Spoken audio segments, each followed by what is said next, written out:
What's next for the New Orleans Saints offense after Taysom Hill's injury? Ladies and gentlemen, today, the backdrop, the video, Locked On with Ross Jackson. All right, so Taysom Hill, the news came back, ACL, obviously out for the season.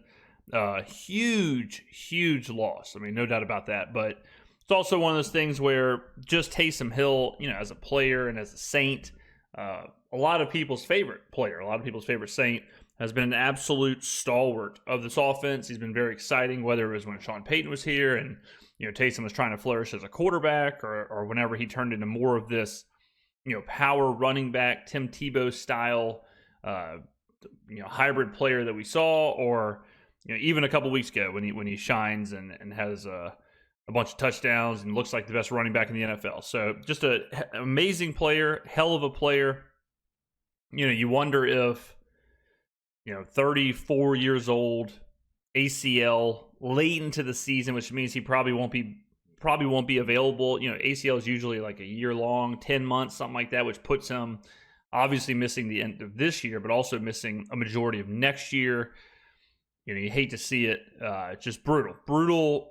Just a season that seemingly can't get any worse, gets worse. And for a player like Taysom, I hate to see that. So it's one of those things where we're going to talk about the football aspect of it, as far as the strategy or what the offense does and moving forward. But I would be remiss if I didn't talk about it from just the human perspective of it sucks that it might be the last time we see Taysom in a Saints jersey, or at the level that he's at.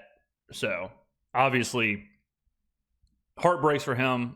Brutal loss for Saints fans, and We're definitely a commentary channel. We definitely provide a lot of analysis, but at the end of the day, I am a Saints fan, so I hate to see Taysom go down. We did a jersey giveaway to celebrate 10,000 subscribers during the Chiefs live stream, and the jersey that was selected by the guy who won it was a Taysom Hill jersey. So shows you how big of a how popular he was amongst the fan base. New Orleans Saints will be without Taysom Hill for the remainder of the season, and that means that the New Orleans Saints offense, pioneered by offensive coordinator Clint Kubiak, is about to undergo major change beyond just the foreseeable future. Let's detail what I mean by that first, and then I'll tell you more about Taysom Hill's injury and what has led to what will be nothing short of an extended absence for the do-it-all tight end in New Orleans.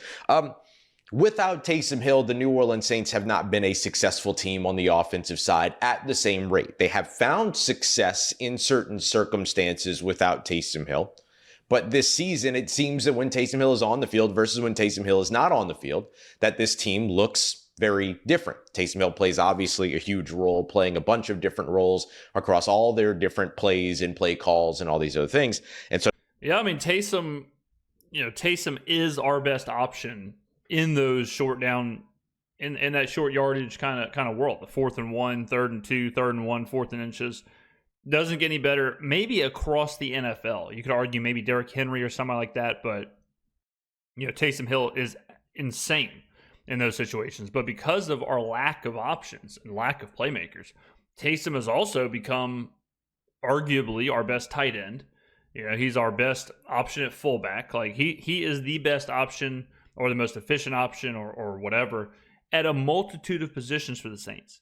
So, yeah, huge loss if we, the season is almost sunk, but if we were in any kind of contention, this is one of those things where it's like, okay, well, you probably can't survive this just from a strategy or a scheme perspective, just because of how important he is to this scheme currently. Sort of having multiple ways to fit in. There is no other Taysom Hill out there. And I even asked interim head coach Darren Rizzi about that, if they've ever really tried to create another Taysom Hill, things like that. He said that they've had conversations about Taysom-like players, but have never been able to find anybody that's necessarily going to fit into the roles the same way and be as productive across all of those roles from the mental side and the on-field production side as a Taysom Hill. So let me give you a little bit of an example here of why or how valuable Taysom Hill has been to this New Orleans Saints team. But what we know about Clint Kubiak's offense is that it effectively lives and dies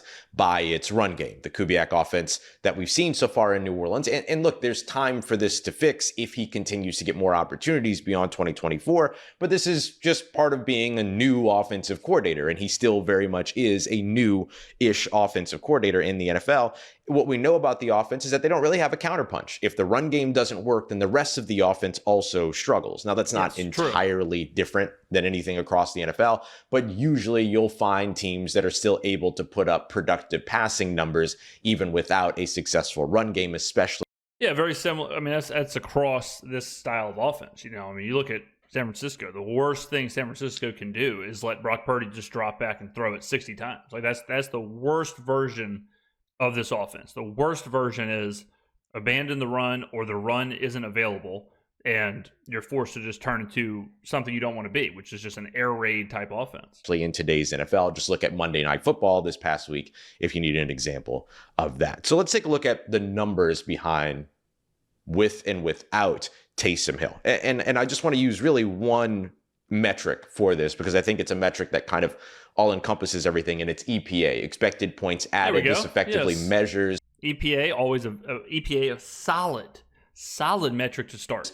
Efficiency on a per play basis. In this circumstance that I'm using, on a per rush basis, based upon how many points a player or team contributes each time that they run the football. So you might see a successful team finish a game averaging, a per rush EPA of 0.28. That's really good. That means that they're adding 0.28, nearly a quarter of a point per run every time that they run the football. And those are typically games with high scores and low snap counts and all these other things. So efficient offense. With that being the case, the New Orleans Saints average 0.07 yards per, 0.07 EPA per rush with Taysom Hill. They are negative 0.18 without Taysom Hill. So those are games with Taysom versus games without Taysom. So that's about. Obviously, you got to make sure that the variables check out. With the Saints this season, there's a ton of variables. So, for example, a non-Taysom game may also be a non-McCoy game. A Taysom game may be a McCoy game. Say, like we've had so many moving pieces. Like how many of those games are Rattler versus Carr? How many of those games are Ruiz versus no Ruiz? So you do have to kind of go a little bit further than just Taysom or no Taysom. Unless all the variables are the same, like the offensive line is equal and all that, which is not. 0.52 difference when it comes to the difference there. So what you're looking at is effectively, to take the numbers out of it and kind of give you an idea of what this looks like. Think about the opening game up against the Carolina Panthers and how efficient the New Orleans Saints were in their passing game in that game, right? At least 6 throws of over 10. All right, so like this is a good example of where that would be the worst game to do this with, because that is the most healthy the Saints have been in a very non-healthy year. So in the Panthers game, you had your entire offensive line healthy. You had Chris Olave, you had Rashid Shaheed, you had everybody. Right, so that data point is the least.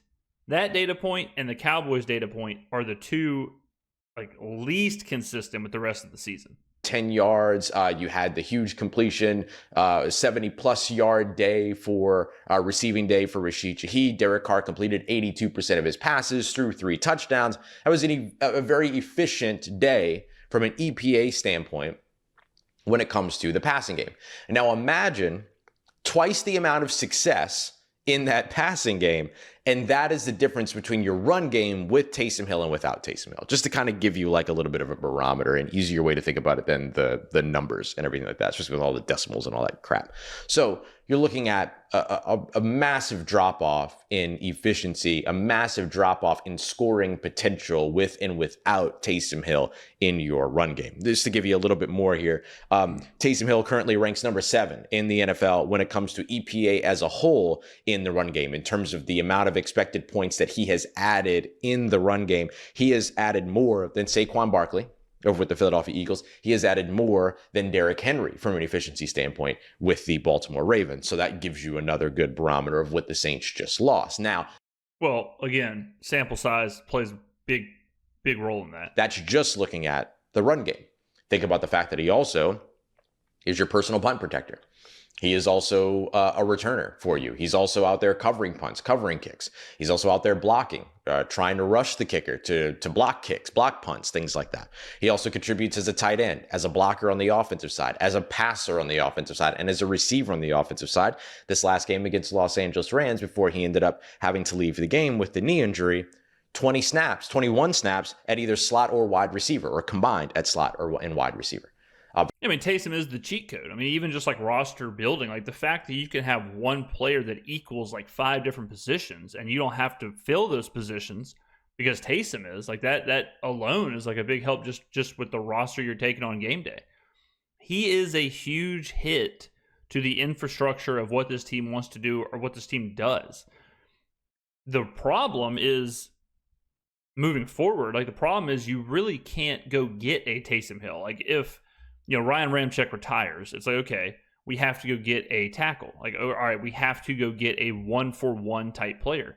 Taysom Hill goes down, there isn't a 1-for-1 type player. So if you're Kubiak, the question is, do you go try and find the closest thing in college? Do you start looking around college at these quarterbacks, like the Vanderbilt quarterback, or I've mentioned the Penn State tight end a few times, like players like that who are kind of the same, where they're a fullback, but they're also a tight end, but they also are kind of a running back, but they also are a receiver. And do you take a player like that and try and replicate what you're doing with Taysom Hill? Or do you just say, you know what, this was a once-in-a-generation type thing. This was a unicorn that we can't replicate it, so we're going to have to kind of scrap this plan. Against the Rams. That was the game plan. So that's what you've lost if you're the New Orleans Saints offense. And the reason why I say that this offense is now going to look dramatically different is because of those numbers, because of those metrics. And the reason why it's going to change drastically beyond 2024 even is that we don't know where Taysom Hill fits in with a new coach, with a new offense, with a new staff, or... Yeah, I mean, I think he's about to say it, but we're not even to that. Like, we're not even to the new staff, new coach, new whatever. It is a real conversation. Let's just say this takes 9 months. This is a 9-month rehab. You're talking about basically a whole nother year with a guy who's already pretty old, coming off of a serious knee injury that we've seen a lot of people come back from, and takes them years and years to get right, if they ever get right. Like how many running backs or wide receivers have you seen have a ACL tear, and then that's just kind of it, at what will be a 34-year-old? So that's something else you got to factor in, of just like, what does it look like moving forward just from him, just like how he is feeling, how he is doing, his production level. And that's the first conversation way before a new coach, new staff, new scheme, new whatever. So, I mean, it's a perfect storm of bad for the situation. But, right now, I mean, it's only been a day, but right now I would say the least likely situation is it's the same. Like, the least likely situation is Taysom rehabs, whatever, comes back, and it's just the exact same situation, and we do it the same. If I was a betting man, I would say, I don't want to say Taysom's days in New Orleans are over or any of that stuff, but I would assume like this is it's going to go that direction. If he is able to continue playing the game of football at this same level once he recovers from his injury. We're going to dive into that a little bit more, but just to finish detailing the injury for you, it is an ACL injury, according to several sources, and according to Nick Underhill over at New Orleans Side Football, additional knee damage. Ian Rappaport also confirming that report as well. So this is going to be a long road for Taysom Hill. Remember, Nephi Sewell tore his ACL at the end of the season last year and just got back out on the field up against the Cleveland Browns 2 weeks ago. Yeah, I mean, Javonte Williams, the running back for the Broncos, I believe he tore his ACL and had some additional knee damage a couple of years ago, like 2 years ago.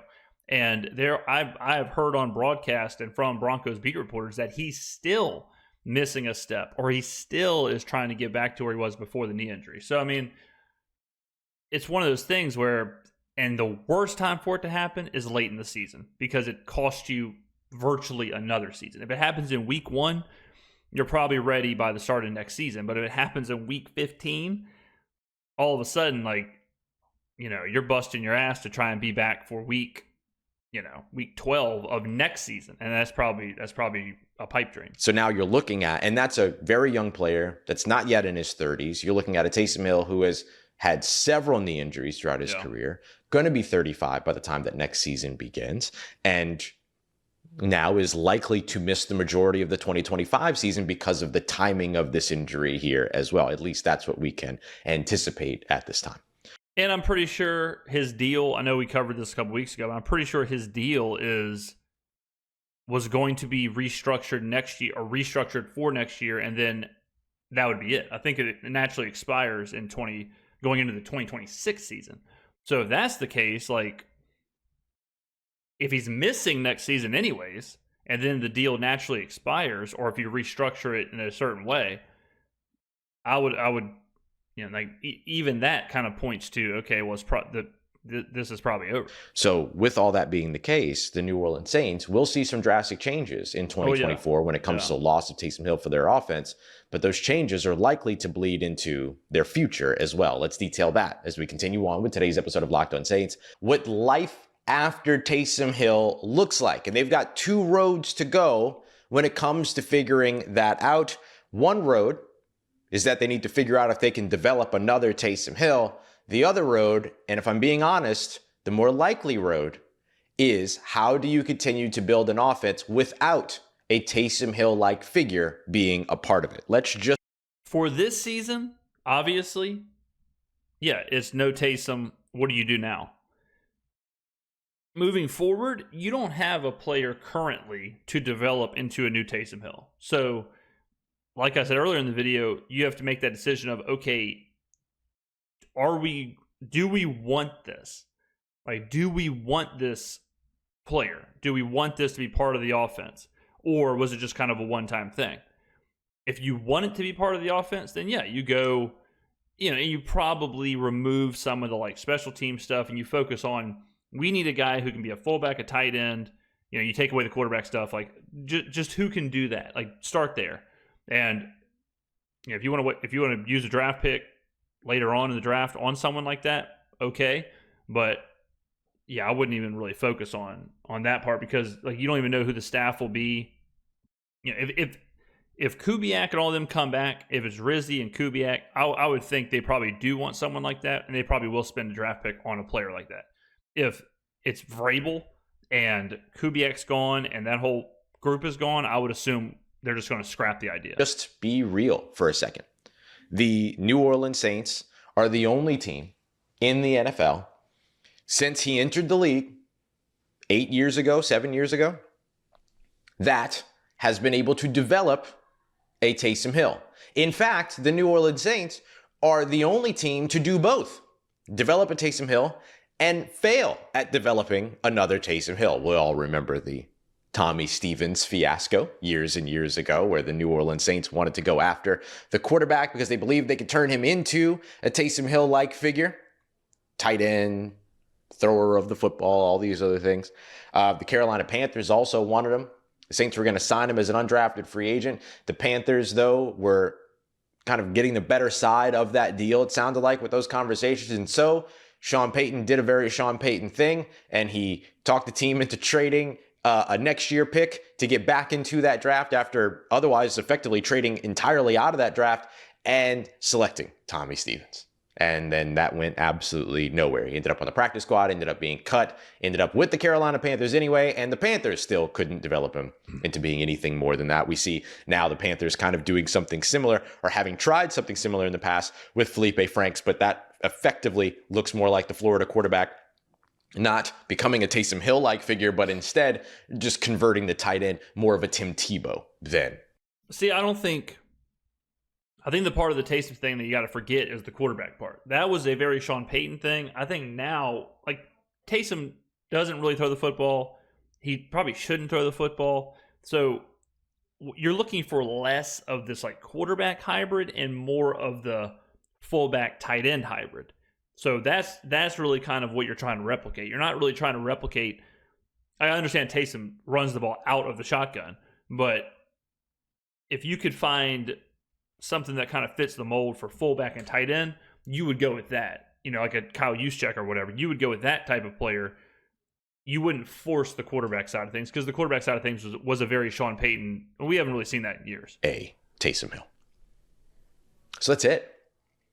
You look at all the other, they tried to do it with, I think Easton Stick was one of the guys they tried to do it with. The Baltimore Ravens tried it with a quarterback. The Tampa Bay Buccaneers tried it with a quarterback. The Saints brought in Ty Montgomery. Couldn't even really get that fully figured out either. Alvin Kamara may be the next most versatile piece because of the fact that he can line up in the slot, line up out wide, line up in the backfield, and do all of those things, but still doesn't contribute to the level of a Taysom Hill. Yeah. Because Taysom Hill is truly one of one. Yep.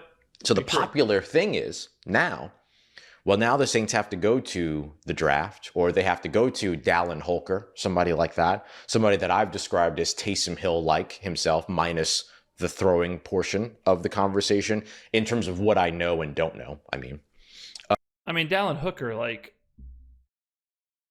does anybody think he's going to be anywhere near as efficient on a 4th and 1 quarterback power? No, obviously not. So, like, that is the number one thing this team needs, is that replicate the short yardage wrinkle to it, whether it's the fullback dive Taysom does or the quarterback power Taysom does. That's the first thing you got to do. After that, hey, can you also play tight end? After that, if you want to see if they could, play special teams or something, fine. And then it also is it's one of those things for the Saints where, all right, well, if Taysom is your short yardage back and he's gone, Jamal Williams is going to be gone. I know a lot of people like Kendre Miller, but you're looking incredibly thin just at running back. So beyond using a draft pick on this like hybrid player, you probably need to focus a draft pick or a free agent or a signing or something on your new like spell running back, short yardage running back. Now, if you're one of the Kendre Miller apologists and you believe that he'll stay healthy, LOL, whatever. But, so Taysom, there's a lot of holes that Taysom, moving on from Taysom, creates. So they have to either figure that part out, which there are those players that they could go out there and find that might be able to do that. But for the most part, what you're going to see is a Taysom Hill light at best beyond Taysom Hill himself. And what I mean by that is somebody that can line up in the backfield in both spots as a tailback and as a fullback, somebody that can line up as a wide receiver in the slot, maybe play a little bit of tight end for you, a Nick Warren, for instance, out of Penn State. But you're not going to find anybody that's also going to be your kick returner and your punt returner and your punt protector. And yeah, like I said, scrap all that. Just find the top two things, scrap the punt returner thing, scrap the punt block. But yeah, the Penn State guy's a freak. Cover on punts and rush punts and block on kick returns. And also, by the way, be a quarterback. And also what we found out yesterday in talking to interim head coach Darren Rizzi, Taysom Hill was also the team's backup long snapper. And backup holder. So there you go. Get all that too. There was that too. These are the things that make it so challenging to try to project where the Saints go next as a whole. This season, what they have to figure out is these numbers that we broke down, the 0.07 average EPA and the minus 0.18 EPA difference between either having a Taysom Hill or not having a Taysom Hill. By the way, I said that it was a difference of 0.52. I meant to say a difference of 0.052 earlier. But this is why I'm not a mathematician. I talk football. It's a lot easier for me in my brain. So what the Saints need to do and figure out with that in consideration is, what do you do with your run game? And so now the run game absolutely has to go through Alvin Kamara. Yeah, it's just Kamara now. Like the run game is just Kamara. Now the biggest question is, all right, well, what do you do on short yardage? What do you do on the goal line? What do you do on 4th and 1? We've seen before where Taysom's out, 4th and 1 turns into Alvin Kamara, and it's just not the same. So is it, Is it Kendre Miller if he returns? Is it Jamal Williams in some form or fashion? Like, what is it? Just more Alvin? Like, that's the question. Who is just over 100 yards shy of his first ever 1,000-yard rushing season and is having statistically one of the best seasons of his career outside of scoring. And maybe that changes now that, you don't have Taysom in the in the red zone and all those other things. Maybe it opens up more opportunities for Alvin Kamara when it comes to him being able to pile up more touchdowns because he gets into the end zone, or because he gets utilized a little bit more in the red zone. But that's the next thing that the Saints have to figure out. So what we know about New Orleans is that they still run a lot towards the outside, and where you look at the game against the Rams, 71% of the team's rushes went outside the tackles. They were that's his wide zone scheme. Like that's just how this is going to be. That's what they do. That's the cornerstone of the running game. Still very much a team and have been a team. I believe they're the team that has rushed to the outside the tackles more than any other team, or at least the highest percentage, I should say. Well, it's also because they believe in both tackles' ability to get to the outside and, like run block on the outside and be athletic. Like that's the best part of what pretty much both tackles do. Than any other team in the NFL. And so if that ends up being the case, which I do believe that is the case, what you're looking at next is, where do you find the complement that a Taysom Hill provided you, right? Taysom Hill, one of the reasons why the complement works so well is because you could use Taysom Hill to run up the middle, and then you could use Alvin Kamara to run towards the outside. Yes, it was the Mark Ingram Alvin Kamara combo. It was what was believed to be the Jamal Williams Alvin Kamara combo. Like Taysom just did it better. Looking at the outside rush percentage, yes, it is the New Orleans Saints that are number one in the NFL. They're beyond the San Francisco 49ers, the Atlanta Falcons, the Miami Dolphins, the Arizona Cardinals, all these other teams that are known for their outside rushing attack, Houston Texans as well. So one of the things that made Taysom Hill so valuable and so effective was because he was a good complement to that portion of the run game. Alvin Kamara was the guy that you could run towards the outside, get him out in space, all those other things. Is why he's statistically lined up to have one of his best seasons of his career. And then Taysom Hill could complement that by being the up the gut guy, while also being able to run outside as well. So now the Saints are going to have to find that up the gut guy. Now, I'm going to get a little bit ahead of myself in terms of discussing this now, but the guy that you're looking at to be able to do this, and I'm going to write the name down, you're going to say it out loud on the count of three. 1, 2, 3. Yeah, that's right. It's Kendre Miller. You probably can't see that, but that's okay. Kendre Miller. That's got to be the guy, right? Because they had Jamal Williams active last week, and he took 4 snaps. Now, he helped to convert a big third down that the team really needed to convert as well. Yeah, I mean, you talk about hypothetical. Like, yeah, Kendre Miller, that would be cool, but he's, whatever, like we've heard that he was healthy, but Allen put him in the IR for no reason. Like, I don't know. But he hasn't proven that he can be a reliable option for any extended period of time. So that one comes with a big asterisk. But they didn't use him. And I think that's one of the reasons why Jamal Williams is not a New Orleans Saint in 2025, is because he needs to go somewhere that's actually going to utilize him while he's got time left as a running back in the NFL.